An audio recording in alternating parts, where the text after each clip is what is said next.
Video's topic is Classification of Synovial Joints. Synovial joints are classified according to shape of articular surfaces, planes of movements, number of articulating bones. According to shape of articular surfaces, plane joints, hinge or ganglimus joints, elbow joint, pivot or trochoid joints, example median atlantoaxial joint.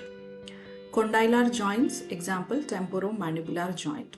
Ellipsoidal joint, wrist joint. Saddle or cellar joint, first carpometacarpal joint. Ball and socket or spheroidal joint, hip joint. According to plane of movements, uniaxial, biaxial, multiaxial joints. Biaxial are condylar, ellipsoid or saddle joints.